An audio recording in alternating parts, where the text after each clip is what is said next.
it always kind of puts into perspective my particular job and what I do, and when my worst problem in the world is a very, very bad episode of Impact, and it is bad. But when I get a private message from a fan saying that they're currently in Chile right now, and their country has just withstood an 8.8 magnitude earthquake, and they are scared shitless, that is an amazing, breathtaking thing to consider. I've never seen an earthquake. I mean, I've seen it on TV. I've seen the thing in the earthquake in Haiti, and I don't think it was an 8.8, but my God, I mean, it brought that country to its knees. It killed thousands. And the thing in Chile, like 8.8. It must feel like the world is ending, like all around you. I mean, the whole place is shaking apart. You don't know what's going on. You don't know who's alive, who's dead, and man, and they're worried about. They write me and they say like, just some word of support. At least I can do, man. That's about all I can do. That's amazing. So yeah, I mean, all my best wishes and thoughts go to the people of Chile, Haiti right now, and it even sounds silly coming out of my mouth, like saying like, I wish you guys the best. Me in Arizona, who has comparatively never had a problem that bad, and who was about to launch into a long-winded, rambling tirade against a fucking wrestling program, but there you have it. I mean, I guess that's what I do, is I can try to provide a little escapism for you guys, and so I will do that. I wasn't going to do this video originally, partially because I have so much to do. I'm not saying that like this is unimportant, like doing vlogs is unimportant, but I would rather do like reviews than vlogs. But man, it's television this bad almost deserves to be exposed. I think for so many weeks, like you kind of watch Impact and you go, that was some of the worst TV I've ever seen in my life. And then you just go, well, everyone kind of knows that, and you just kind of ignore it, and if you're a wrestling fan, you just ignore it, and you think, like, I'm constantly surprised that Impact is still on the air, constantly. And I'll probably go into this more as I watch the show, but I'm about an hour into this show, and I'm sitting there watching, and I realize I have been punching myself in the head, like closed fist, like worse than facepalm. I'm like just knuckling myself in the face because I can't believe how bad this show is, how intensely, aggressively stupid this show is. And then Haiti is shaking down, or Chile is shaking to the ground, and I shouldn't be laughing. So yeah, a lot of conflicted feelings right now. I got sidetracked. Anyway, I will talk about wrestling right now, and I wasn't sure how to discuss this, and it occurred to me as I'm sitting in my chair trying to do serious work. Impact is on in the background. I'm not even really watching Impact, and the stupidity radiating from the TV at me. I'm not even focusing on the stuff. I'm picking out plot holes. I'm picking out like characterization problems. And I'm twittering about this, and I'm probably spamming the shit out of your Twitter pages. I'm sorry. It's just like every time Matt Stryker says the stupidest thing he's ever said, it's far stupider than everything else he's ever said, I have to Twitter about it just because it's amazing. And yet I bitch about WWE, SmackDown, Raw, NXT. The worst of that is not nearly as bad as Impact is on a regular basis. And I'm watching Impact, and I'm going, this is the worst TV I've ever seen. And this is a fairly average episode of Impact. When I see a truly bad episode of Impact, I'm going to come back to this, but when everything I describe to you from now on, this is average for Impact. The last Impact I discussed when Hulk Hogan debuted was a very, very good episode of Impact. And it was still worse than the worst SmackDown ever. So when I discuss bad wrestling and I discuss bad Impact, here is wrestling, okay, this level, the best Impact in history. It's so bad. So, what I'm going to do is I will probably try to leave the camera on. Well, I'm going to watch Impact again, okay? I'm going to turn it on my TV, which is right behind this camera, okay? And every time something noteworthy comes up, something stupid, I will stop Impact, I will run the tape, and I will tell you exactly what's doing. I can't actually show you the show for various copyrights. I might show you clips. That might be okay, but I'll run it down for you, and I will try not to go over long on this, and I will try to give you like time codes so you can kind of accompany what's going on. I'll try. So maybe if you have Impact taped or something, you can maybe follow along. But I will try to go over what's happening. And trust me, you don't want to see this Impact. I'm amazed people want to see me discuss Impact. Maybe it's like I watch it so you don't have to.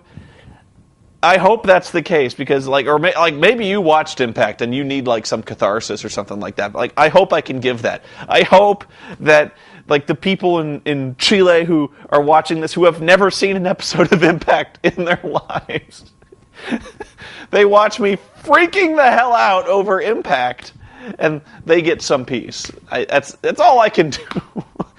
You know what? The other thing I can do is if I hear about any kind of relief efforts, like Red Cross efforts or something like that, donations, I will put that on the end of this video if I can, or like a little text note. That is the least I can do.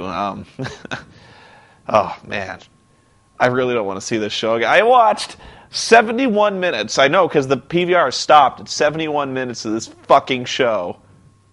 It was the worst TV ever. I don't want to see that. I feel like the family in Paranormal Activity when like all shit is already broken loose and like suck the bitch through the door, and they're like, we really don't want to go to sleep tonight. I don't want to do this. I might die. I will try to leave the camera on as much as possible. I'm going to try to edit it down so like it only gets the parts where I'm talking. But here we go. I'm going to start Impact right now, and I haven't seen last week's Impact, so I'm going to be so in the dark because Impact is very, very bad about recapping what happened last week, last month. It just kind of goes. Like, if it was like 24, you missed last week, you fucked, man.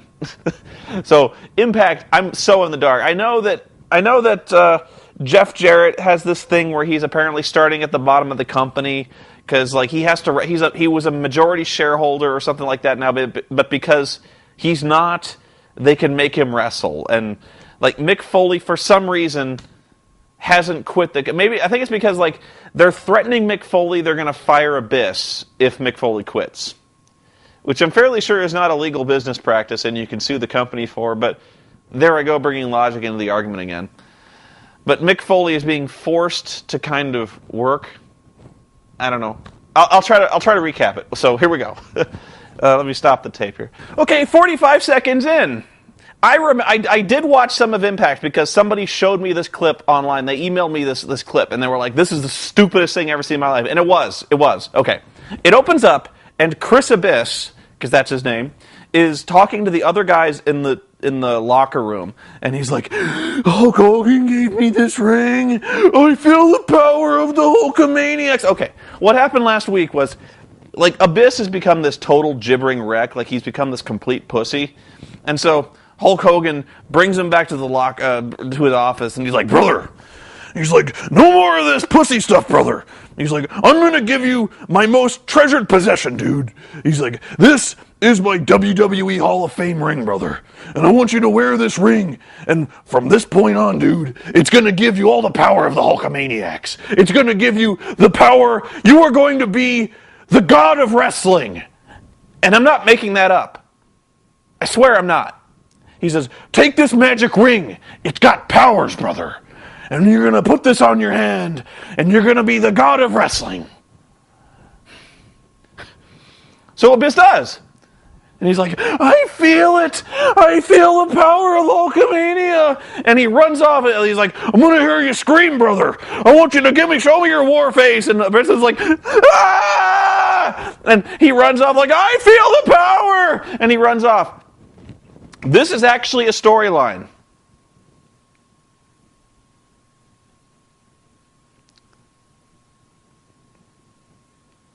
Hulk Hogan gave Abyss his WWE Hall of Fame ring. Said it would give him magic powers. He said it was his most treasured possession. The one thing that never left him, never abandoned him, never lied to him. It's over his kids, over his wife. It was the one thing. And he Abyss, here you go. Abyss. Gives a shit about Abyss. He could have given him Abyss is a Hulk Lantern now. He has the power of Hulkamania. And you know what? Seriously, they're going to go forward. This ring is going to give him magic powers. It is. It already has. This is so amazingly stupid. I don't even know where to start with this thing. Okay. I was going to say something. By the way, I don't know why it is, but Jay Lethal, with this black machismo thing, basically, they discovered a while back that Jay Lethal does a really good Macho Man Randy Savage impression, and that's become his gimmick. And that's been his gimmick for what? 3, 4 years? Seriously, his whole gimmick is that he rips off the Macho Man. How hollow is that when you don't have your own gimmick? It'd be like if they brought me. No, it's worse because if they just had me be do your Ultimate Warrior thing on WWF TV and just run around and bounce off the ropes, and that's your gimmick for 4 years. Do you know how old that would get? After one show, you'd be okay, fucking Ultimate Warrior, he's funny, I get it. Not every week on the fucking program. Every week on the fucking program, fucking Jay Lethal is ooh yeah, dig it. And for the first month, you're ha ha ha, he's like Macho Man, only black. Oh, those colored people, they are not Macho Man Randy Savage. Ha ha ha ha. My God, man. Enough with the Macho Man. You're wearing the glasses, you're wearing the tassels, you're ooh, yeah. And it wouldn't be funny if you brought the real Macho Man back. You would have been bored of the real Macho Man already. 4 years afterwards, if Macho Man was still being yeah, Bonesaw is ready. You'd have been shut the fuck up, Macho Man. We're watching a guy, God. You know what might have been funny? For 4 years, you know what might not have gotten old after 4 years is if we had the real Macho Man in blackface doing black machismo Jay Lethal. If he was ooh yeah, I'm black now, woo. Elizabeth, where's Black Elizabeth? Yeah, where are you, honey? I'm gonna I actually do kind of a good Macho Man. Hey, freak show! You're going nowhere. I got you for 3 minutes of playtime. I'm losing my mind. I really am. Yeah, he's talking about the ring. He's you will be 10 times stronger, 10 times faster, 10 times the wrestler that every other man is, brother, because of this magic ring. And he's this. I can't believe this stuff. I'm watching the opening credits right now. I can't believe I've gone on this long, and the opening sequence hasn't rolled. It's rolling right now. And they still got Awesome Kong in the opening sequence. Do you know what? I'll tell you what happened in the opening sequence. Apparently, there actually is some relevance here. Sorry, I stopped the camera. I was going to stop wrestling. This shows you how Mickey Mouse's production is. The story is, apparently, this is rumor, but apparently it's pretty reliable because she quit over this. And probably why you haven't seen this guy backstage. Apparently, Bubba the Love Sponge said something about, he was talking about Haiti. And Bubba was saying something I wish I could remember the exact, but generally he was why do we care about Haiti? America's got its own problems. Seriously, fuck Haiti. He said fuck Haiti. And not only is that the most misguided thing, even if you thought that, you probably shouldn't say that out loud. Even if you thought, yeah, America has its own problems, and why should we help other people when we need to help ourselves? typically American point of view, and even if I agreed with you, I probably wouldn't come on a camera or a radio show and say that. Because you're an asshole. And, like, even if you think, fuck Haiti, you have to admit that's kind of an asshole point of view to take. So, like, okay, so Bubba at Love Sponge says, fuck Haiti. And Awesome Kong is like, fuck you?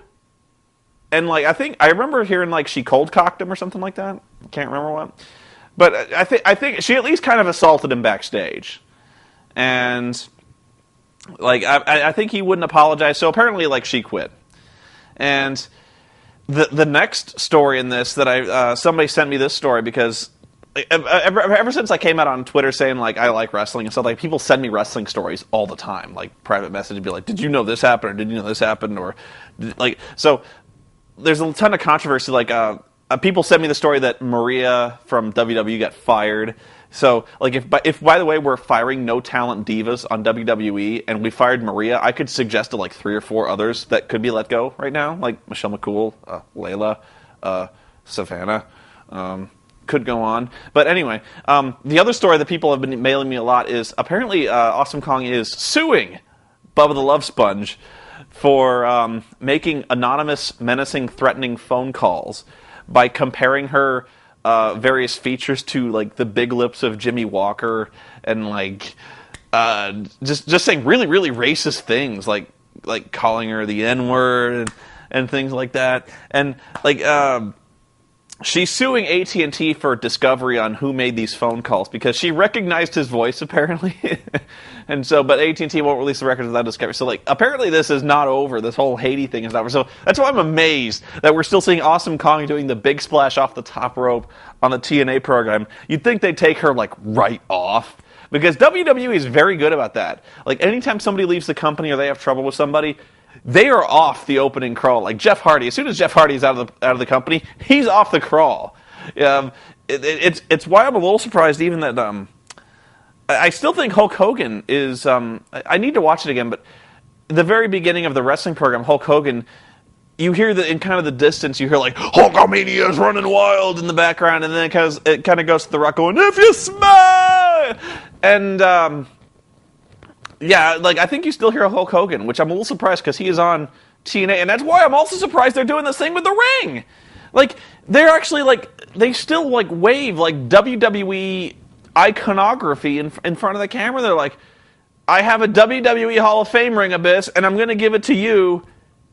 And you're like, why are we bringing up the WWE? Like this is just, it's kind of unheard of, really. Like, WWE never mentions TNA, and why should they? You know, they're such Bush League. Any kind of exposure or mention they could possibly give TNA is only positive reinforcement. But, you know, watching TNA, that would cure you pretty fucking quick. But anyway, yeah, okay. I'm how far am I in this? I can't tell. Oh, okay. Like 2 minutes and 30 seconds. This is gonna be a long night.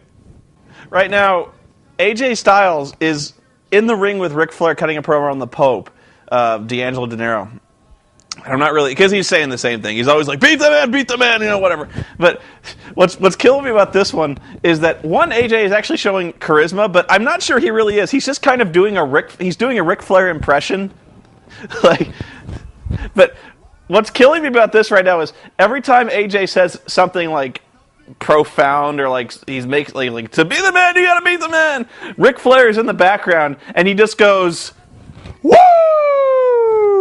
Like he does little punctuations. He'll be like, "You will never beat me, Pope. At hard justice, I will beat you." Woo! Oh, Ric Flair's talking. Hang on. I always like how Ric Flair, whenever he's healing out, which they haven't actually let Rick do in a long time, when he's healing out, Ric Flair's like fucking psychotic, like just like raging, like just like frothing. The dude froths. Like right now, he's like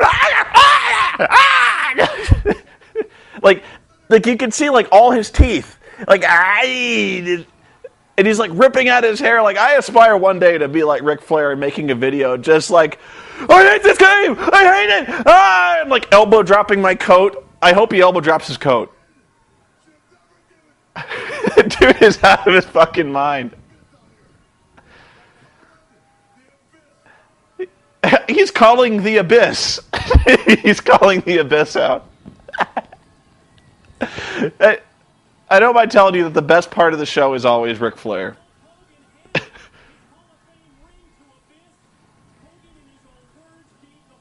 Are you serious? Oh my god. Okay. Hang on.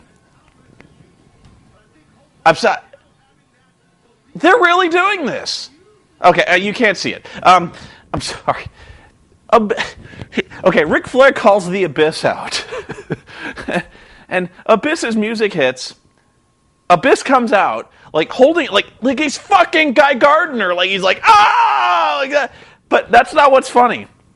What's funny is Abyss's music turns into American Made. The song, like American. If you've never, like, Google, YouTube American Made. Pardon me. He comes out to, he basically, you know what they're doing? They're basically having Abyss come out to Hulk Hogan light music. Like real American, American Made, like, oh my god. This is the Abyss. The monster Abyss is coming out to American Made.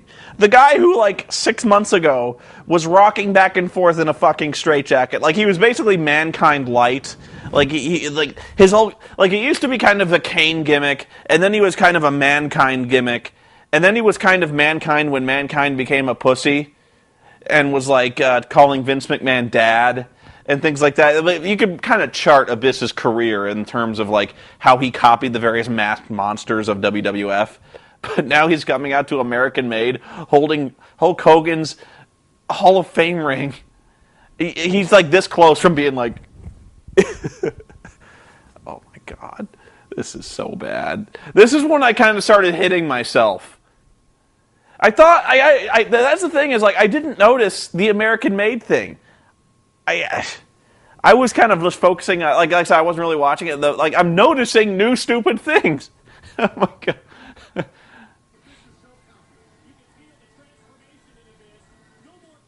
I'm trying to watch, see if he, like, poses. Like, if he's doing Hulk Hogan poses. No, he's like holding his ring up like a power!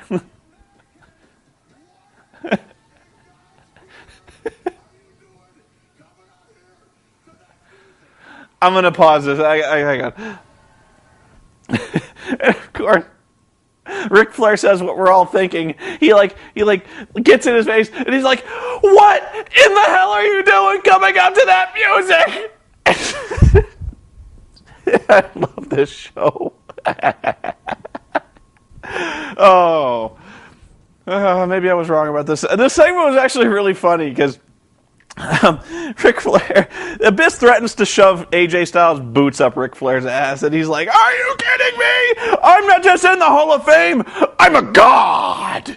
I don't know. It's like wrestlers should take note and, like, try to, like, if they can get a fraction of that enthusiasm, just do it. Like, just, wow. This is probably the best business decision TNA has ever made, was getting Ric Flair. Like, if nothing else, WWE should have attached Ric Flair to some dude as a manager. Because this is exactly what they do. Like, this is the best thing they could have done with AJ Styles. Because the man can't cut a promo. Like, at all. The only way he cuts a promo is if he pretends like he's someone else cutting a promo, which is what he's doing. Like, he's pretending he's Ric Flair cutting a promo. And even then, like 99% of the time, it's Ric Flair doing the talking. And that's what you should do! You know? So, this was the good move. So, right now, it's actually kind of started off on a high note, but I remember this getting really, really bad. Hulk Hogan just called AJ Styles the weakest champion of all time. No, that would be David Arquette from WCW. Thanks, Silver Fox.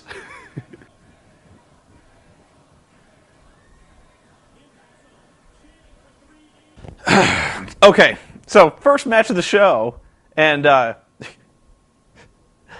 Team 3D against the Nasty Boys in a no disqualification. No turn to channel off. I'm serious. Team 3D versus the Nasty Boys, no DQ. One of the first things that that Taz mentions as this match is going on is that Knobs dislocated his shoulder in their match at the pay-per-view. Yes, the Nasty Boys were in a pay-per-view match in 2010, and Knobs dislocated his shoulder. So why the fuck are you making him wrestle with a dislocated shoulder? The guy is pathetic. The guy was pathetic before, but now that he's got an obviously injured arm, he's not taking any bumps. Like Bubba's beating the shit out of him, and he's just kind of like crumbling to his knees, not taking bumps like wrestlers often do because he can't take a back bump. So he's definitely like. There's only one guy who's bumping his ass off for this match, and you fucking can't get Sags to bump for anything. These guys, when they were good, they sucked. Like, in their prime, they were still fat loads of crap that couldn't bump worth shit. Their only real attraction was that they were these hardcore dudes. You could just crank them over the head with shit, and they would bleed for you. That was about it. They were like hardcore pieces of crap like, Mick Foley used to be, only Mick Foley had a little bit more charisma, I don't know, I'm just in a bad mood. But anyway, the funniest part of this one, because God help me, I wasn't watching the wrestling match, which Team 3D won, by the way. They 3D'd through a table. Not Knobs, by the way, obviously. Was that Taz mentions that we're going to Monday nights and we're going to dominate.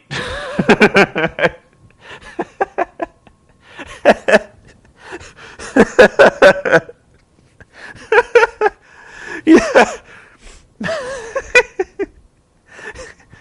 You know how long it must have taken Taz to say, we're going to Monday night and we're going to dominate and not break out laughing? Because it's not happening. If you think that you're going to go to Monday night and get, here, when WWF and WCW were going head-to-head, you were kind of relying on the fact that WCW was trying to put on some good wrestling. So when they were going to commercial, you'd flip over to WCW, see some good wrestling, and you'd stick around. That was the point. If they're thinking that, we're going to be watching WWE, Raw goes to commercial, we flip over to Impact, and we see the Nasty Boys, that we're going to be like, ooh, hold on, can't go back to that. Are you out of your fucking mind? You've really got to, just, no. No. No. The Nasty Boys. We're still putting on matches with the Nasty Boys in 2010, and you think you're going to dominate? Dominate! Monday nights. I know you've got to say that, but you ain't gonna dominate. I could bend over and do the rest of this review talking out my ass, and you wouldn't dominate this with a Nasty Boys match. Wow. There is someone seriously psychotic running this show. You've got good wrestlers. You've got talented people. How bad is it? Just let them go out there and do what they do. The Nasty Boys? Ah! Okay, so after the match, more talking. That's total nonstop action. Anyway, Mick Foley, and I missed this last week. Apparently it made much more sense last week. I don't think it did. But Mick comes to Eric Bischoff's office because Eric has to be in at least 95% of the segments in this show. And he says, he's like, you manipulated me, Eric Bischoff. You lured me out of the building to get me measured for a suit. And while I was out of the building getting my inseam taken, you swarmed upon Abyss, and you beat him up. And you were trying to take his mask off. because they did that last week. They beat Abyss up, and they were going to take his mask off. And then Eric Bischoff goes, Mick, why are you being so paranoid? You saw what happened. Hulk Hogan came down and gave him the magic Hulkamania ring. And now he's happier than he's ever been. That makes no sense.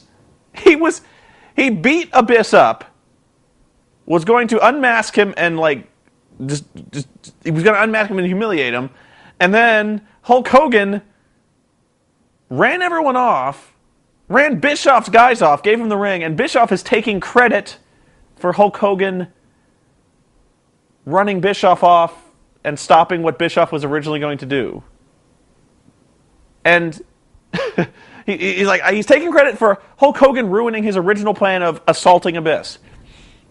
So Mick Foley goes, I'll give you that. He goes, he's like, yeah, you got a good point. And so then, of course, the question that was on my mind when this segment started, Bischoff goes, by the way, where's the suit? And Mick goes, it's at the hotel.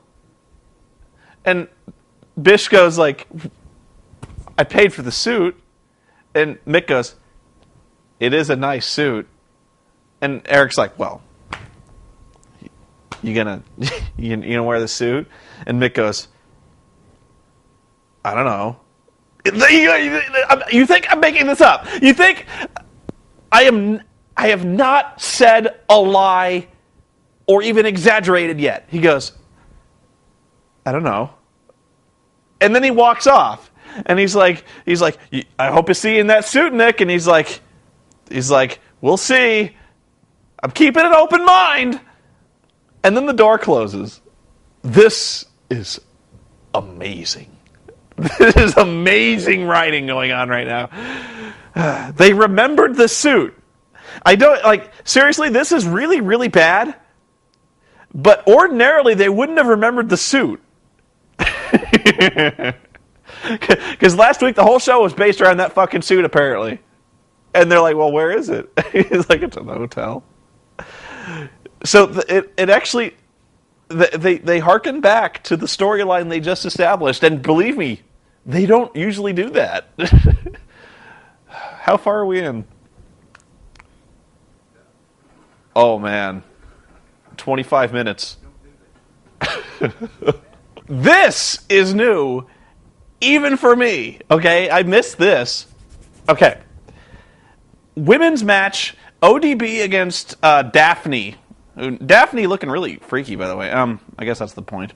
But they're doing this match. It goes on for like 20 seconds, okay? Then they cut to a picture-in-picture where they're like right here, there's a match going on like up here, and then there's a picture. They cut in the middle of a match to a picture-in-picture backstage interview with Christy and Tara to recap the events of last week where apparently Daphne went apeshit on her with a chair or something like that. They did an interview. There wasn't enough talking in this show, so they did some talking in the middle of wrestling. I've never seen that. I've seen where they've done things where in the middle of the match they would cut back to some wrestler cutting like a 10-second promo, like, you think you've seen something yet? Well, you ain't seen me yet. Like, something like that. And then they cut right back to the match. I've never seen a full-on 2-minute interview that took up the entire match. All of it. With Tara. And, Tara, it's just generic stuff. Like, I didn't know Tara was this deranged, but if she wanted my attention, she's got it. Blah, blah, blah, blah, blah, blah. And going on. Even when there's not talking, there's talking. And it's like, So, okay. But when they finally cut back to the match, like the last 10 seconds of the match, they got this spot where Daphne is like throwing ODB's knee into the ring post because the heels do that. And so she's like, ow, ow, ow. Then she drags out this piece of ring steps from under the ring and then props them up against her foot and throws them into her foot once. And she's like, oh my God. Then she props the steps up against her foot and then reaches back under the ring to get a kendo stick, Singapore cane, whatever. And as soon as she does this, the steps fall down. They fall off her foot, and they just kind of lean against the ring. But Daphne's like, and then props them up against her foot again, and then they fall down. And then she's like, and then she just like, she tries to whack the steps with her, like, okay, here are the steps, okay, like they're leaning against the ring, and her foot is like laying on top of the steps. She takes the stick and she kind of whacks the steps, and by some implication that is injuring her foot. It really doesn't look like it's hurting anything. It looks like she's whacking a set of real steel ring steps with a stick. and eventually the steps just fall down completely, and she keeps whacking the knee, which is what she should have been doing in the first place. Like she spent like 30 seconds whacking these steps, like just nothing going on, it just. And then Dr. Stevie comes out, and the fact that Stevie is still employed anywhere still baffles me. But yeah, in the middle of the ring, we had an interview segment. It's new. If that's happened before, I don't remember it. And immediately after the talking wrestling segment, more talking! Yes. We go backstage to the tag team champions Hernandez and Matt Morgan. And for those of you not familiar with this, there was some tension between the tag team champions when Matt Morgan and Hernandez were in a match. And Morgan cheated and won the match by rolling him up and grabbing the tights, and that gave him some advantage. And Borash is back there, and he's like, how do you feel ever since that, well, Matt Morgan kind of screwed you over and won the 8-card stud tournament for the number 1 contendership to the World Heavyweight title. Why is it called the 8-card stud tournament? I don't know. I don't think anyone knows. But anyway, they went back and forth, and Matt Morgan was like really going on and on and on for something that should not have taken that long to say. But he's like, we were over this. We talked about this all the time, and he didn't do anything I wouldn't do, and I wouldn't do anything he wouldn't do, and I saw an opportunity, I grabbed it, and like just repeating the same thing over and over and over again. And then they were like look, we're focused. We're the tag team champions, and we'll fight anybody, anywhere. And he's saying this in such an obviously heel manner that he's like completely full of shit. So, and then, okay, after that wasn't really what I was going for. But after that, we cut back to the parking lot where you see X-Pac and Scott Hall sifting in a dumpster for weapons, and like Scott Hall's got a pipe, and X-Pac grabs like a piece of wood, and he's like, "Ho!" And they're like, "We'll be back after this." Okay, what idiot sees who's a wrestling what idiot who's a wrestling fan sees a teaser for the next segment where you're like, you see X-Pac and Scott Hall, and they're like, tune in for more of this, and then does it. You know what? I'm a fucking idiot. Just an idiot. Okay, I can't even say idiot. That's how stupid I am. I review this shit for a living, okay? It hurts me to consider that I'm going to pick up this remote and I'm going to skip the next commercials and I'm going to see a Scott Hall match.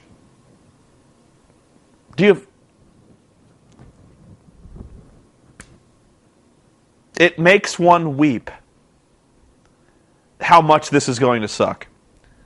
But, man, like, the deranged, psychotic mind who is like, we'll lead out and say, come back and see X-Pac in a match. We come back from commercial, right? And Beer Money is in the ring talking. They're not saying anything. They're saying about how tough they are, and ever since Hulk Hogan came back, there's new opponents, and they're dominant, they're gonna keep wrestling, and we want anybody, we want the technical. Have we not had enough talking yet? I checked. This is about 45 minutes into this show. How many talking segments have we had already? I know there's been 2 wrestling matches, but I hate to count the ODB match because it was a talking match. It wasn't a match. We've had Abyss talking in the locker room. We had AJ and Ric Flair talking. We had Matt Morgan and Hernandez talking. We had the fucking Foley talking to Eric Bischoff. We had Tara talking to Christy. Does this never end? They're still talking. Total, non-stop action.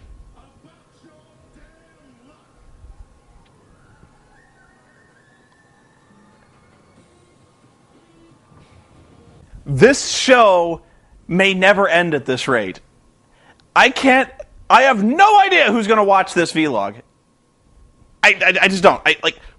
How long has this vlog gone on? Like 3 hours? How long have I been bitching about this? It's amazing how much I found to bitch about. Okay, so they go backstage for talking, where Eric Young and Kevin Nash are in street clothes, and Borash is talking to them, and they want to fight Six-Pac. I call him X-Pac because I hate the motherfucker. They want to fight Six-Pac and Scott Hall. But they say, unfortunately, they're not under TNA contract. Well, they're on TNA TV enough fucking time. Like, if they're not on contract, why are they on TV?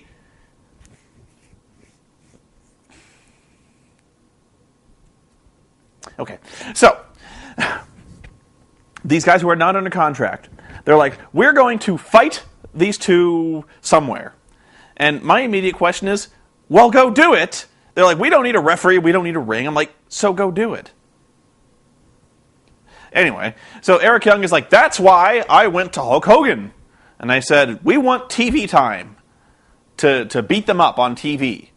Because I have no doubt that will be the highest rated segment in TNA history. Really? You think...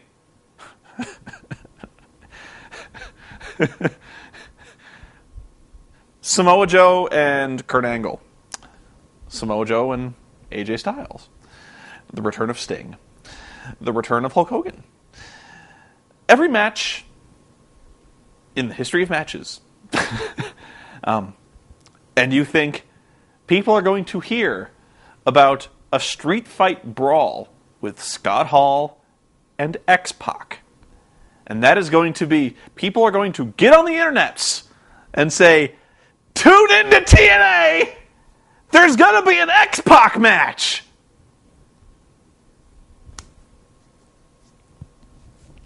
It's started again! Just, this is where I started to just be like, this is so dumb! Somebody wrote this!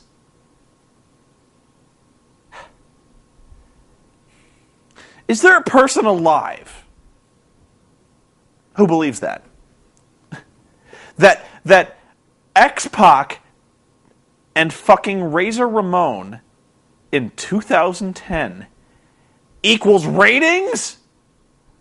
Same person who thinks the Nasty Boys equals Monday Night Domination. I know I've said that a lot, but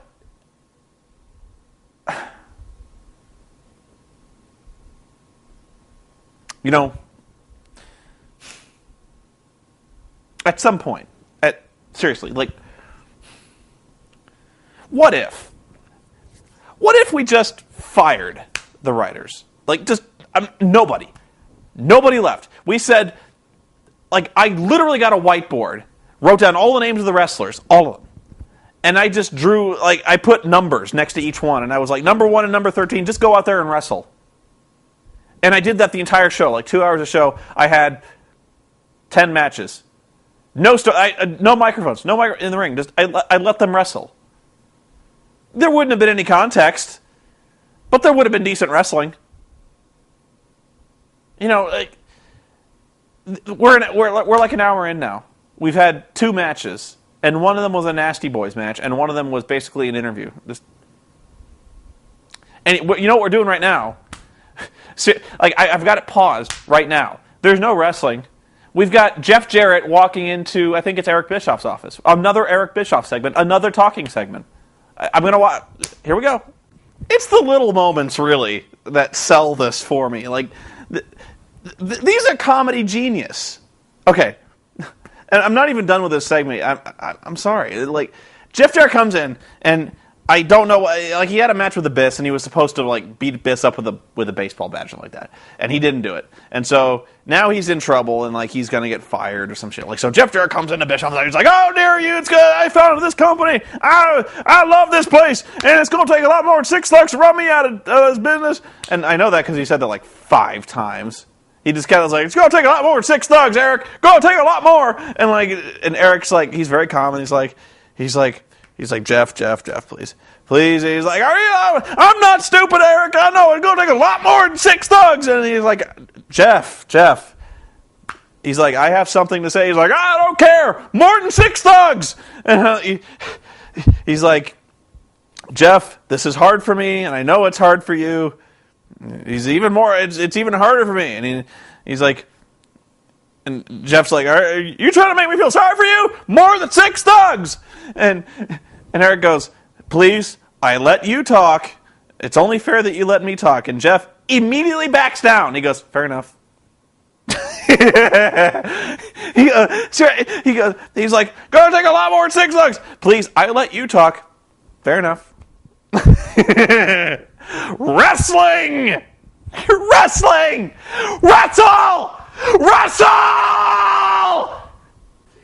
I'm watching the commercials now. The commercials are less stupid. They keep me calm. Anyway. Kind of lost it for a little bit, but I'm okay now. Anyway, what happened? Yeah, Eric Bischoff says that you did the right thing by not hitting Abyss with a baseball bat, which that's good. It's good we have our moral center. It's good we've got that back. And he says he wants to make it up to Jeff and give him another chance. So if he would be so good as to meet him in the middle of the ring later on in the show, he'll make it all better. You got to trust me, Jeff. And Jeff goes, okay.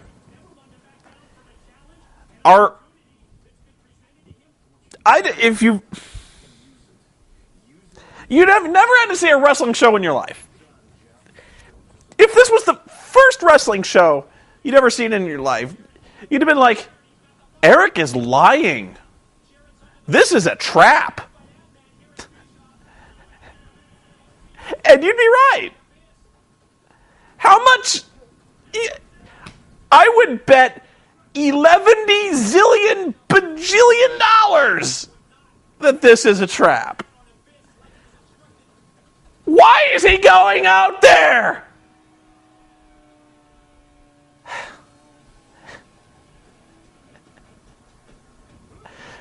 The show started again, and Eric Bischoff is coming out, and they're going to talk some more.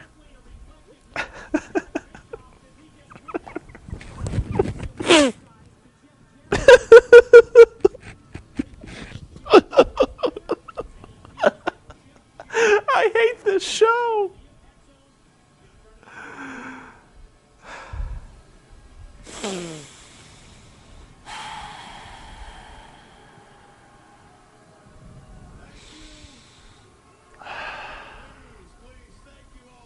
Why can't they wrestle? It's a wrestling show. There's a... No! No!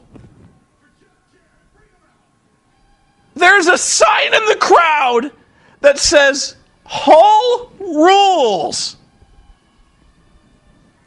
Hall rules? Hall does not rule. He's never ruled. Nothing is ruled by Hall. Nobody would be ruled by Scott Hall. There's no rulage. He is not a ruler. Scott Hall? In Hogan we trust. Fine. Hogan's an asshole. There's an asshole with a sign that says Bubba Army. The Bubba Army. You know what? I buy that. The guy said fuck Haiti. I can see people agreeing with that. It's bullshit, but there's assholes out there. But nobody's that deranged to think that Scott Hall has ruled anything. Scott Hall does not rule. They're still talking.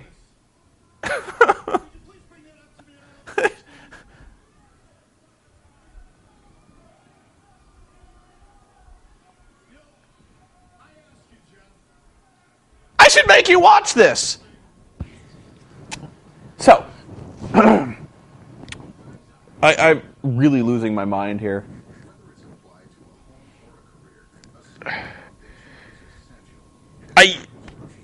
Okay. Jeff Jarrett comes to the ring, Bischoff comes to the ring, and to the shock of everybody, it turns out not to be on the level. They bullshit about how you did the right thing, but you didn't do it right by me, and he whips out a spatula. He goes, Jeff, you're going to go back to catering and flip some burgers for the fine folk here at TNA. And then he gives him the spatula, and then he forces him to wear a hairnet to keep the hair out of those burgers. He says, or you could quit.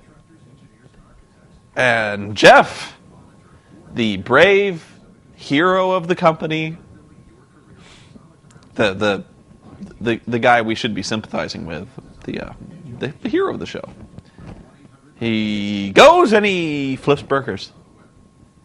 The bad guy was like humiliating him, and he's like, fair enough. I'll do that.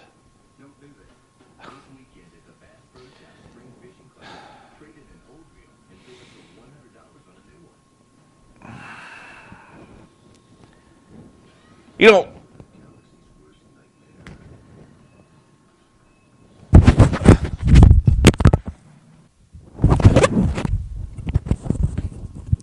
so we come back from commercial, and guess what we're doing? We're talking. I'm a little calmer now. Had a few drinks. Okay, so what I didn't tell you was that as Beer Money was in the ring, Hernandez comes out and he gives them a title shot for the tag team titles. But now we come back and Matt Morgan is upset. He's like, I know I said that we would fight anybody, anywhere, at any time, but I didn't know you were going to say Beer Money. I thought you were gonna start off with like the Motor City Machine Guns or Generation Me.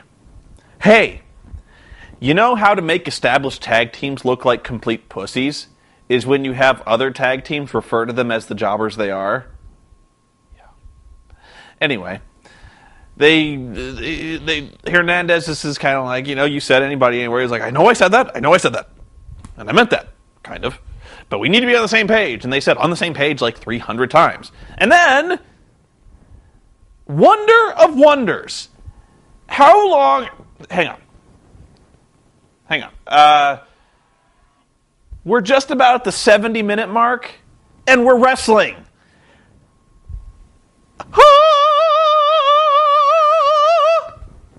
Wrestling! It's Brian Kendrick versus Cass, but I'll take it. I'll fucking take it, okay? And I'm still in the middle of this. Why I started the tape again. Well, I wasn't even going to mention the talking or the wrestling. I was like, okay, but... they did it again. We're in the middle of this match, and I paused the match just as they did this. And they cut to a picture-in-picture again of last week. This is the only part I saw from last week. I tuned in late on TV, and I watched Impact. And at the very end of Impact, Samoa Joe's in the parking lot when a van pulls up, and ninjas jump out and kidnap him. That was how we went off the air last week, was ninjas kidnapped Samoa Joe. Now, I could go on about how we're dealing with a wrestling program in which a 300-pound Samoan is abducted by ninjas who drive a panel van, but I won't. It's wrestling. I can kind of roll with that. We had a character who was a psychotic dentist, and wrestling.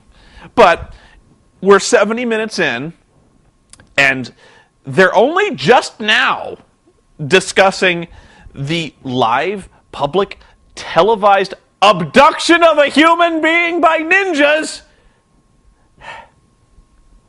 And Taz, he goes, I've called Samoa Joe. I've left messages on his voicemail, and it's been a week, and there's been no answer. Where do you hide a 300-pound Samoan, he says. I don't know, but he was abducted by ninjas. Ninjas! Call the cops! There are ninjas kidnapping people on TV! The cops! Did no one get a license plate? Ninjas! Kidnapping! TV! We're not stupid!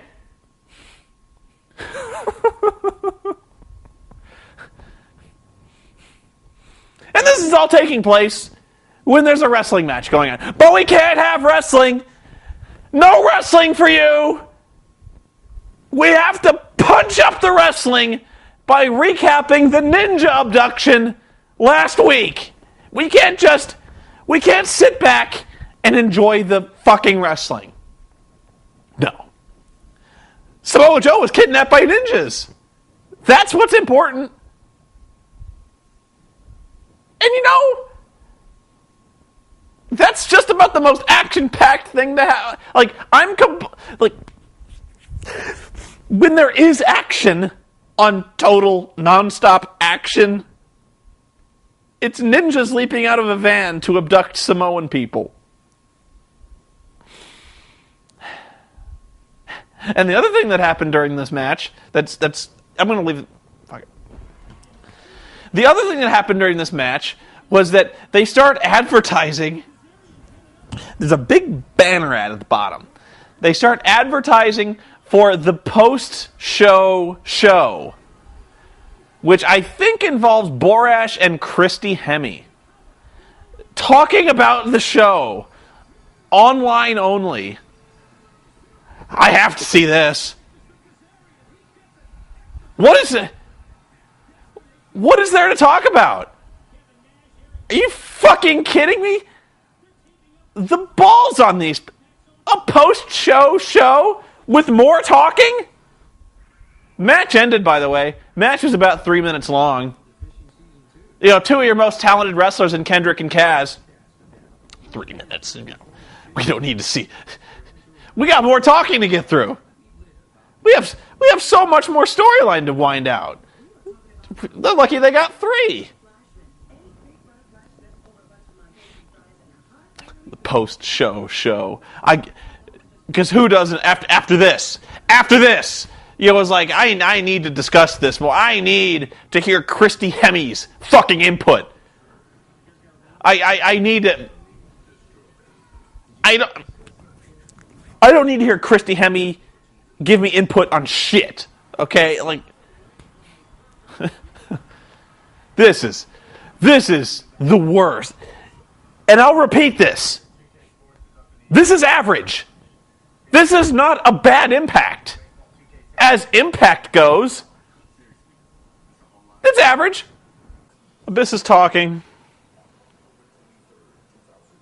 Had to get through more talking.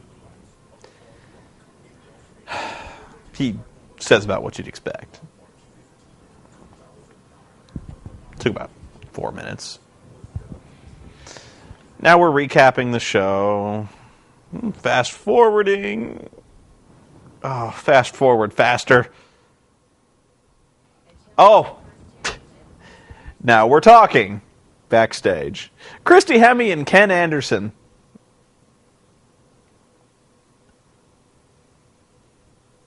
And Ken Anderson has superpowers. He can summon his microphone from the sky anywhere he is. They should make this a bit. Where he's all sorts of places. Like he's at Six Flags, and he's like, or like he's I don't know, he's taking a driving test, and he's like, or like he's in court. Like he's in court. Yeah, he's fighting a traffic ticket, and instead of using the microphone in front of him, he's like, They got to make this a shtick, because apparently he can just summon the microphone from anywhere. More later. The first thing I got to tell you, Ken, is stop with the fucking promos where you got like 2 sticks of gum in your mouth. Seriously. You're supposed to be a pro at this, and like, he's not even the kind who can kind of speak well with gum in his mouth. He's like, I'm gonna beat you, Kurt Angle. No, he's fucking like the gum all the fucking time. It actually was pretty funny, although I do question the logic of having a character in your wrestling show actually tell people who have the PVR, you might want to fast forward past this. He says that. But the funny part of this one is that he starts saying, like, I got to fight Rob Terry for the, what is it, the world, it's not the World Heavyweight Championship, but it's like the World Legends title or something. It's the made-up belt that Booker T brought in that they made real. I don't know. And so he's like, yeah, Rob Terry's big. He's got the strength of 6 gorillas. He says this. He says, but I've been with guys bigger than him. I've been in the ring with guys faster than him. And I've been in the ring with 6 gorillas, and I beat him. It was by DQ, but still. Okay, that was pretty good. But, yeah. Yeah, it's more talking. I've lost all memory of my life before this show. I don't remember anything. I don't know how I got here. More talking! Rob Terry's going to the ring for his title match, and other members of the British Invasion start menacing him backstage. More talking! Man, Rob Terry looks jacked up beyond belief. This dude is... Jesus, that guy is on some steroids huge. God! He looks like The Miz if The Miz turned into the Incredible Hulk. He really does. He's like The Miz with like 300 pounds more of muscle. The dude is fucking beast-like. God, it must hurt to be him. So I'm really excited, right? Because we've shown for like the last 10 minutes everyone's getting ready for this match. Like, you know, Mr. Anderson's getting ready for the match. He's doing his thing backstage, but he's like, Mr. Anderson! And he's like, he runs off, he does his thing. And then Rob Terry, he's going back there. We cut to commercial. I'm like, we're going to see a wrestling match. We're going to see wrestling! Wrestling! So, okay. You think we're going to see wrestling, right? Wrong! No! Because Rob Terry gets in the ring, and I'm like, all right, Global Championship, wrestling! And then Mr. Anderson, he appears on the ramp. And nope, he stops. He's like, nope, can't wrestle yet. Have to talk. He gets his microphone, and he's like, oh, I know you guys hate me, but, like, I had to look this up. Because apparently... The last time Kurt Angle and Anderson had a match, they did this thing where Anderson whipped off this medal that he wears around his neck. Not his gold medals, but like some like army medal. And he whips it off and he spits on it. And then the next week, he Angle's in the ring and he's like, that medal was given to me by a veteran. I went to Fort Hood, and this guy, he showed me what the American spirit is. And there's soldiers dying in the sands of Afghanistan, and this guy gave me a medal. And I value this thing, and Mr. Anderson spit on it, so I'm going to kill him. And I'm like, it would have been good to establish the medal before he spit on it, but if this leads to a wrestling match, whatever. So, Anderson, this week, I'm back to the present now. I have to explain the backstory, but I'm back to the present. So, like, Anderson, he gets on the ramp, he's like, I don't know why Angle's so pissed off, I just spit on a medal, who cares?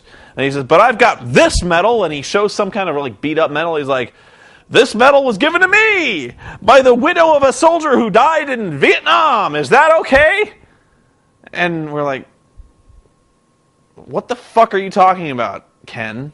I don't know what the fuck he's talking about. Rob Terry's in the ring like, I don't know what to do. I'm British. Quiet. You know, like, and then he's going on about this metal, and it's like, Kurt Angle doesn't know what he's talking about. I'll spit on any metal I want to spit on. And then Kurt Angle literally materializes, like kind of like he transports in, like you know how he like raises out of the ramp. You probably don't know, but he has this thing where like he kind of like toasters out of the ramp on a lift. So he appears behind Anderson, and he's got this chair, and like for 3 minutes, Anderson's like pacing back and forth, talking, not looking behind him, and the crowd is like, "There's Angle," and Anderson's like, "Angle won't be here. I instinctively know that Angle won't be here. I don't know why I think that, but I would hear him if he were to materialize on a ramp or an elevator behind me." And so, like, eventually Kurt Angle has enough, and he beats the shit out of him one time. Like, he hits him in the back with a chair. He's like, ugh! Pretty much exactly like he was like, ugh! And then Anderson, like he was shot with a shotgun, falls down on the ramp, unmoving, dead. Like I'm not talking like a Family Guy where the guy was bashed in the knee, or he's like I'm dead. No, I'm not talking like in wrestling when a guy is hit with a chair, how he kind of goes down like no, ow. I'm talking like he is curled up in the fetal position, eyes closed, not breathing. Kurt Angle murdered the man. He's dead. And so, and I'm like, even Tenay, Mike Tenay, the commentator, is like, look at his lifeless body. He's dead. You killed him. I don't know how you kill a guy by hitting him once in the back with a chair, but he did it. And so, like Kurt Angle, he points to Rob Terry and he's like, you come here, get rid of this shit off my lawn. Rob Terry comes in, picks up the corpse of Ken Anderson, throws him in the ring, and even though he's dead, decides, I'm going to power slam him because it's funny. So he does it, and he pins Anderson in the match that lasts all of, like, if you call it a match, 8 seconds. No wrestling for you! None. That was a wrestling match. No. The match consisted of Rob Terry picking up a corpse, slamming it, and pinning it. Fourth match of the night. How much...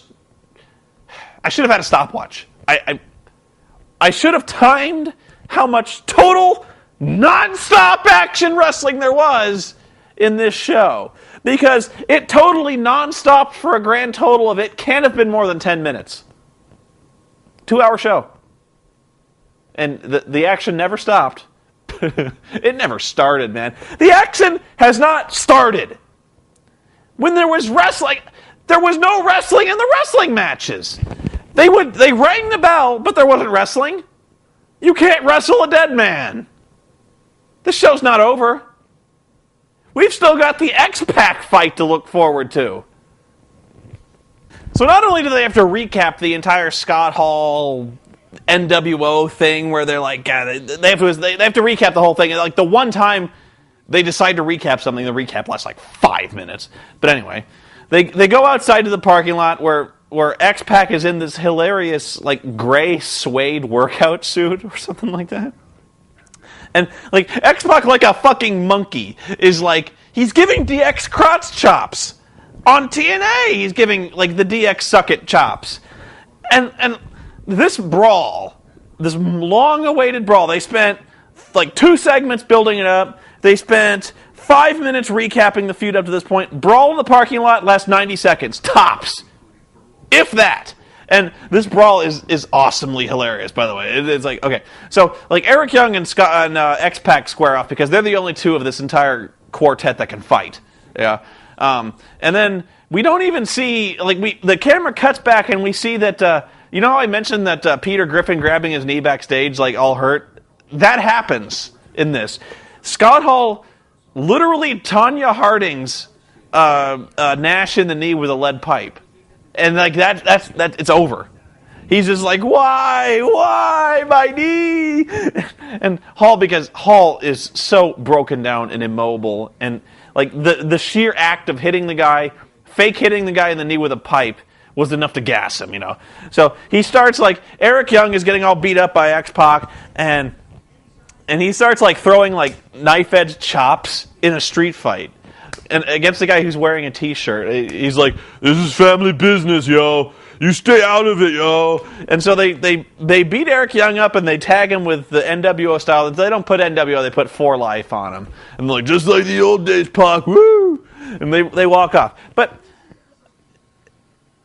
how do you do this thing where like you have the good guys in your feud and the bad guys in your feud? This is like Wrestling 101 when you're booking a match. You never have the bad guys. Like, the bad guys are always worse in a fight than the good guys. If it's a straight-up fight in wrestling, the good guy pretty much always wins. But no. We have Eric Young and Nash losing about as clean as a sheet as you can in a street fight against Hall and X-Pac. Left lying, left crippled. 90 seconds. This is not how you do things. This is not how you book wrestling. This is wrong. There's more show. Oh, I forgot. I forgot a non-wrestling segment. I forgot that we cut back to catering, where we do indeed see Jeff Jarrett in a hairnet flipping burgers. Pussy.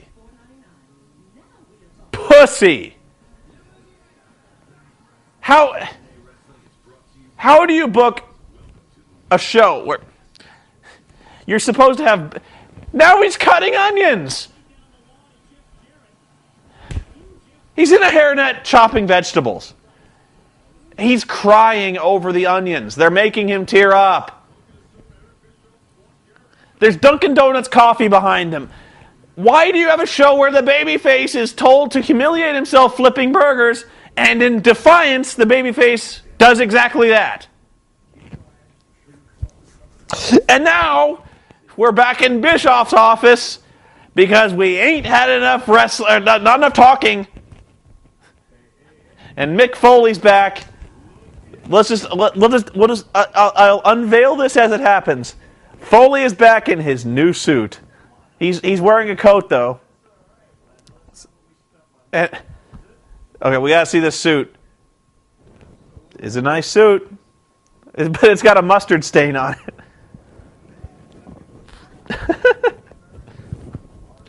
It all ties together. This whole thing, three-week storyline. Mick's got a suit, and Mick's officially a completely retarded stooge. This is... We're not done. I'll come back. And we're following up with this. This is not over. Bischoff has hired an etiquette coach for Mick Foley. And Mick is totally down with this. He's really buying into this. He's like, after all the problems we've had, after all the WCW crap, after all the fighting, after all the things I've said, you're really willing to invest that kind of money into me as an asset? And Bischoff is like, totally.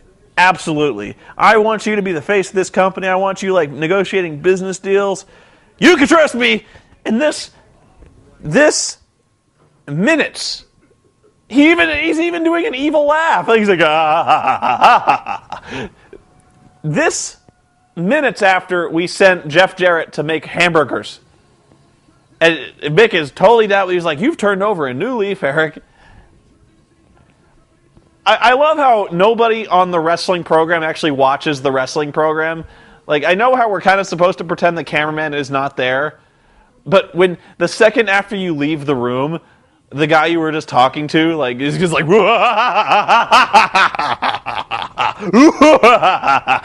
will kill Mick. Like, this is amazing. Like, are all the baby faces on this show completely stupid? I'm not even talking like kind of naive or dopey or just even low IQ. I mean like dangerously unable to function on his own stupid. Like if you were to give this guy a cup of applesauce in a spoon, would probably drown level stupid. Because that's what Mick Foley and Jeff Jarrett are like in this show.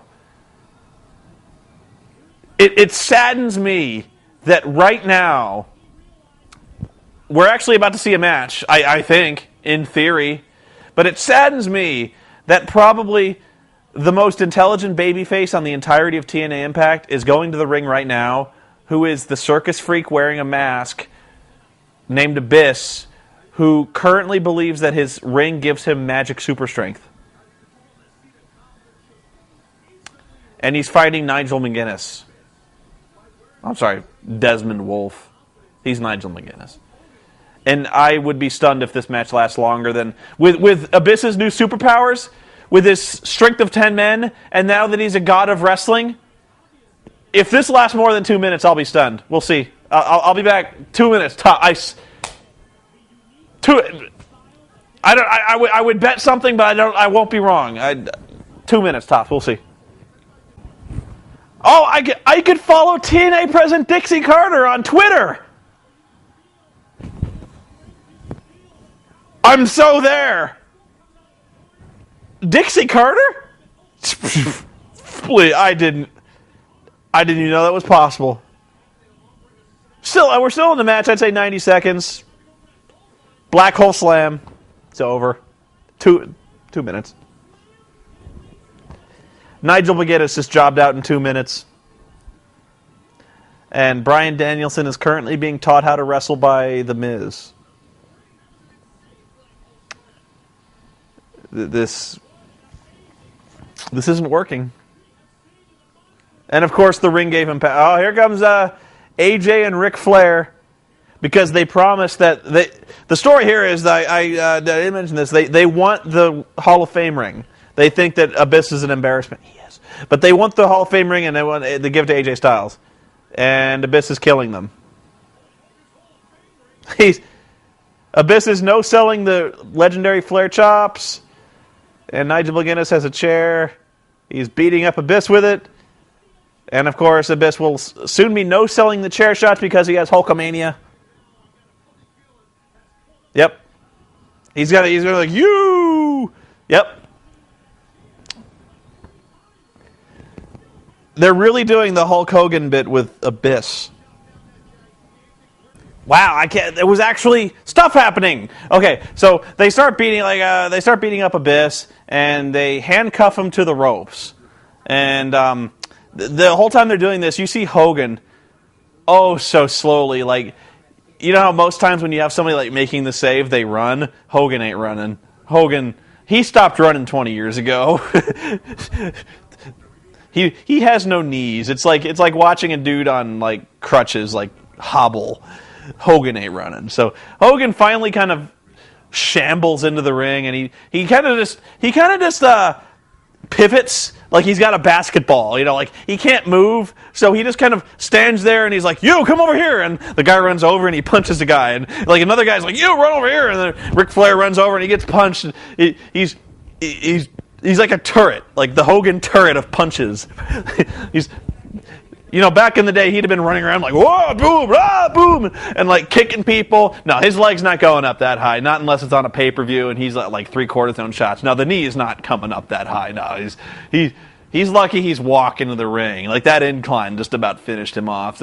But Hogan is running wild, and finally Flair chop blocks him in the back of the leg. He goes down, and I think Desmond Wolfe hits him with a chair. No, it was AJ hits him with the title belt, and it busts Hogan open, and he's all bleeding, which is actually kind of I haven't seen anyone busted open in a long time in wrestling. WWE, they don't do blood spots anymore. There's no bleeding in wrestling now. At least definitely not in WWE, because like if there's ever a time when a wrestler is busted open, they stop the match and they send a doctor in and they glue that shit shut. Like I remember seeing the Iron Man match, the no disqualification matches. I've seen cage matches where they would like stop the match, sew them up, and like I've never seen that before in my life. It's weird. But in TNA, like Hogan, he's busted open, he's bleeding. I'm surprised, and he's gushing all over the place. And of course, Abyss, he's weeping. Like he sees Hogan being destroyed, and of course he loves Hulk Hogan, and he's like, no, why? and Hogan's all beat up, and he's like, Flair's doing that thing where he kind of like knuckles the dude in his open sore. I love that spot. And all of a sudden, like Abyss gets an idea, and the acting here is phenomenal. Like Abyss, all of a sudden he's like, "What do I do? What do I do?" And the camera's on him. He's like looking back and forth, like, "I don't know what to do." And all of a sudden he looks at his hand, and he's like, "The ring, it gives me power." And he's like, "Ah!" And he summons all his Hulk Lantern abilities, and he breaks the cuffs. He breaks the chain on the cuffs that's holding the ropes. And the bad guys, they see this and like, "Oh shit, he's got superpowers!" And he runs off. The ring has given him superpowers. This was a joke when Hurricane Helms was doing this thing where he's like, I think he actually at one point Hurricane had a power ring. And he was like, "This ring gives me power. I'm a Green Lantern." And like we were just like, he didn't really have superpowers. Like he tried to choke slam people all the time. He couldn't because he really wasn't a superhero. This ring has given Abyss the strength of 10 men. We're really rolling with this. It's amazing. I can't believe it. I was actually recording kind of like an ending to this thing, and then they come back from commercial and they're talking. That was like. You had Abyss like holding Hulk Hogan, who's been like beaten up and bloody and cut. He's like all bad, and Abyss is like, "I'll have revenge. I have power." And like I thought the show was over, and it's not. I was just kind of talking over the commercials, right? And so they come back, and they're like, "Moments ago, we saw Hulk Hogan beat up," and then Hulk Hogan's getting helped up to his feet. He gets a microphone, and he starts talking, and I'm like, "Oh my God, what is the talking is in this fucking show?" And he's like, "Well, you know something, brothers, Ric Flair, you think you can keep interrupting, you think you can keep cheating and interfering in people's matches?" And hilariously, Flair gets a mic and he goes, "Yeah!" "You think you can keep interfering in people's, you want to keep interfering? Yeah, I do!" I love that. Okay. And he's like, "Well, guess what, brother?" He's like, "Next week when we go live, we go big time on Monday nights, dude." He's like, "When we dominate Monday nights, we're going to have a match." He's like, "AJ Styles, you're going to be in the ring. And Ric Flair, you're coming out of retirement, brother." And Ric Flair's like, "You can take me out of retirement. I'll do what I want to do when I want to do it." And like, I was like, you can't take Ric Flair out of retirement, can you? Are you all powerful? Can you make a guy who's retired wrestle?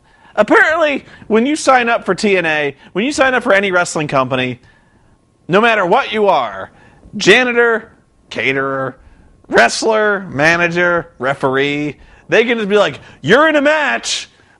Like, "But I have a bad back and sickle cell anemia." Fuck you! In the ring or you're fired. Like I'm 70 years old and have an artificial hip. You're wrestling. Apparently, you're in the ring. And so they're like, Ric Flair, he's going apeshit. He's like, "I'm not going to retire. You know what? Fine, I'll wrestle you. Woo! Woo!" And, he's like, Ric Flair always just being awesome and, like, fucking out of his mind. Like, with just like, I still want him to elbow drop the jacket. I love that part. Anyway, so, and you're going to be fighting Abyss and his partner. And you'd be a total idiot if you didn't know who his partner was at this point. But, of course, they had, like, AJ's like, "Who you got? Who's your partner, Abyss?" And he's like, "You got nobody, Abyss." And Hogan's like, "Well, it's gonna be me, brother." And everyone's like, "Yay." Actually, the TNA Impact Zone is the easiest audience in the world, so they are like, "Yay, Hogan!" But you don't want to see Hogan. Like, the dude is ancient. I know Ric Flair is ancient as well, but the dude, Ric Flair, his longevity, superhuman, okay? Ric Flair, he's still broken down and beat up, but the guy can still go. Hogan? No. Hogan is so done. He's been done. When Hogan was wrestling in WWE, when he was still doing the Mr. America thing, he was toast then. He was toast 5 years before that. His knees are like, I'd hate to see an MRI of his knees. They must look like just a sack of broken glass. Like, I sympathize. The dude is like, what, 60, 62? I don't know. Older? And the guy is like still being forced to wrestle? Dude, I wouldn't wish that on anybody. Like, I mean, I'm at my age, like, 29, I wouldn't want to wrestle. Like, everyone's got aches and pains. This dude has been like killing himself for like 40 years or something like that. Man. But you don't want to see Hogan wrestle. That's what we're going to put forward on Monday night. That's the marquee match. Is like, you know what? Okay, seeing Flair and Hogan in the ring might be kind of fun. Which is why they've got Abyss and AJ Styles going to be doing most of the heavy lifting. You know what I mean? It's probably the way I would have gone too if I were booking this. I would have like these two guys, Hogan especially. You would probably have Hogan just run wild and get the pinfall in the last minutes of that match because that's all he can do. Like you would have him like throw the punches, throw the boot, do the big leg 1, 2, 3. Total participation in that match 30 seconds tops. Like that's how you book the Hogan match anymore. Maybe you have him get beat up and like stomped on a little bit where he like hulks up, but you don't have Hogan wrestling. But you cannot be fired up for this. Like this is not maybe pay-per-view. I might have done this pay-per-view and built this up, but like yeah, you kind of objected them giving this away on free TV. Oh, hang on. TV started again. Sorry. But it's. This is not a good sign for Monday nights. If they really think this is going to be huge ratings on Monday nights, if they think they can keep this up, like, dominate? No. Man. What else to say about that show? I have no idea how long I've gotten on. I would be surprised if I haven't completely run out of recording space on this camera, if I was just like re-recording over like the beginning. I have actually never run up against the recording limit of my camera, but anyway. If you've been listening to this all the way up to now, congratulations, man. You guys are hardcore. You guys are fans because you've just witnessed me suffer. Like, this... I don't know. Like I said, this is an average episode of Impact, but I've never suffered as much as I have. I can't point to any specific part of this show and be like, this is the worst part of Impact ever, or like this is the stupidest thing ever. I've seen stupider Impacts. I have seen worse Impact. I have seen Impacts with far, far less action. But for some reason, this one just got to me. This one piled it on. I think it was, you know what I think it was when I finally got to the Rob Terry match, where like even the matches there's no matches in the matches. Like there's no wrestling here. It's false advertising. I keep going back to total nonstop action, and there's not action here. It's just all talking. But yeah, I'm sorry. Don't. Here's what I don't want to see. I don't want to see comments where people are like, I watched this whole episode, I watched this whole vlog, and all you did was bitch and moan about wrestling, and it wasn't funny. I warned you. I warned you this was going to hurt. You saw on my Twitter this hurt real bad. And I honestly, I don't know why you're watching this. It's terrible. I admit this is terrible. You watched me watching a shitty wrestling program and recapping, if I could, all the ways in which it was stupid. And I don't think I even scratched the surface. Like, I'm sorry if I didn't cover everything that was stupid, but wow. Like, just... This was incredible. I wasted my whole night watching it twice. I watched this twice, or 1.5 times. Okay, 1.5, 1 in 5/8. Man, I don't think you've ever seen me really go over a bad TNA show before. This was bad. And if you don't believe me, like I know there's a lot of TNA fans out there who are like really like. TNA used to put on good matches. Like their booking was never good, ever, but they used to have really good matches. They used to do a lot of X Division stuff. They used to do a lot of like AJ Styles, Samoa Joe, a lot of really high spot stuff where they had really athletic dudes who probably wouldn't have cut it in the WWE because they aren't big, they aren't muscular. They aren't necessarily as charismatic as the kind of guys you see in WWE. But they put on good matches. They put on X Division matches. They flipped around. They killed themselves for entertainment. They put on the kind of matches that you kind of see in indie shows, like these really, really high risk, really high flying matches. And they were physical. It was good stuff, you know.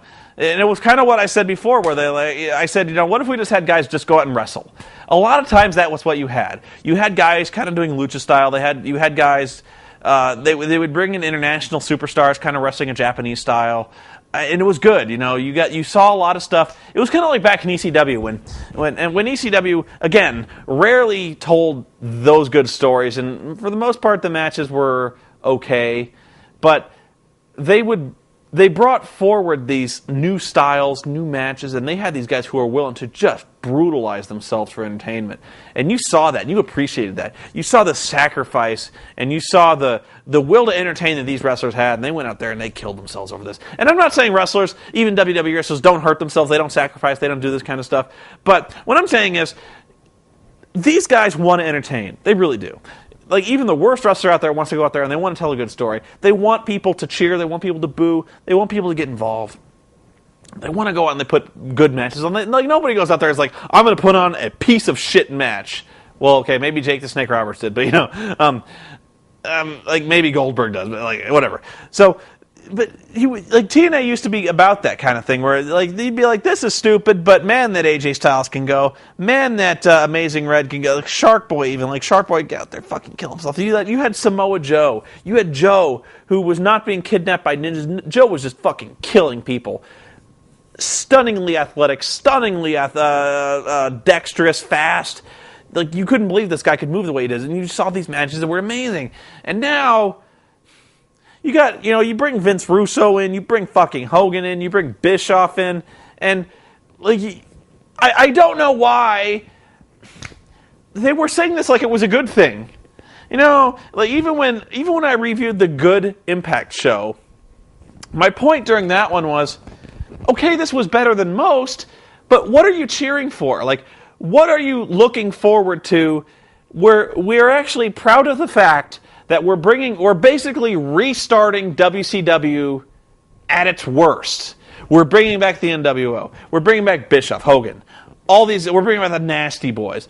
All these assholes who sunk TNA, who put on the shitty WCW shows that caused people to turn the channel. And we're like, we're bringing it back. We're bringing back WCW. And people are like, yay. No, it's not yay. It's terrible. It was terrible. That's why you stopped watching it in the first place. It's because Vince Russo fucking wiped the ass with a wrestling show and you went to the WWF. WWF, not putting on good shows by any stretch, but they're still fucking masterful in comparison to, like, as much as I bitched about Matt Stryker, like, week in and week out, saying the stupidest things I've ever heard commentators say, trust me, I would take that any day over Impact. So bad. I have no clue why they're still on the air, why they still think they can compete with Monday Night. Vince McMahon is an asshole. He really tells bad stories. He's got a fixation with really steroided up muscular dudes who can't talk. He tells the same stories over and over again, but at least he does what he does relatively well. It's not Impact. I've got to do something. There's got to be what is it, Dragon Gate or Ring of Honor? This is so bad. Okay, I'm wrapping this up. Thank you for watching. I hope you enjoyed watching me squirm. I hope you enjoyed watching me just lose my goddamn mind. I'm surprised I didn't break down more than I did. You know what it was? I kept stopping. I had to stop. If you were to watch me, if I were to do this thing where I would it was 2 hours uncut, you watching me watching the show. If I didn't have this pause feature, if I didn't have the ability to turn off the remote as I was just fucking losing it, you would. I would have been. I couldn't have done it. I could not have. It is.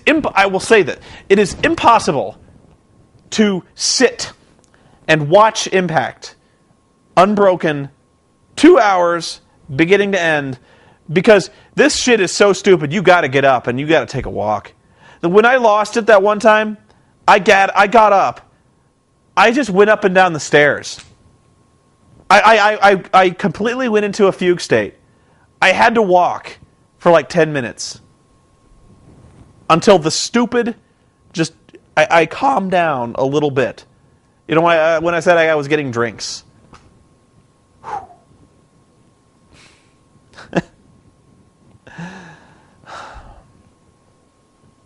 I'm not wearing pants.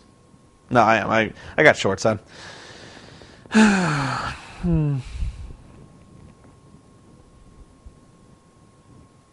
Impact. Sorry. That's all I got.